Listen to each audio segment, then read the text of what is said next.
Sant Isidre, patró de la pagesia, tornarà a omplir Castell d'Aro de flors, tradició i activitats culturals del 16 al 18 de maig amb una nova edició d'una festa que convida a descobrir els atractius històrics, patrimonials i naturals del nucli antic de la vila, declarat bé cultural d'interès nacional. Home, al municipi aquesta festa és molt important. La festa de Sant Isidre és potser la més important de Castell d'Aro perquè és la més antiga. Tret del pessebre vivent, però el pessebre vivent és molt més modern. Les senyores que adornen el poble ara, les seves àvies ja ho feien. Per tant, imagina't d'on ve aquesta tradició. El programa combina exposicions, tallers, música i cultura popular amb el castell de Benidormiens com a gran epicentre de la celebració. Un dels principals atractius serà l'exposició del 72è concurs de fruits del camp, flors i plantes ornamentals.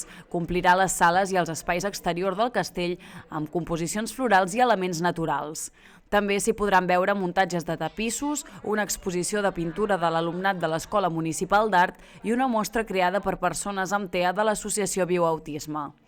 Entre les activitats destacades hi haurà també l'elaboració en directe d'un tapís floral a càrrec de l'Associació de Tapís de Castell d'Aro, Platja d'Aro i Segaró, així com diversos tallers d'art floral i un espai creatiu intergeneracional sota el nom del Racó de Flors.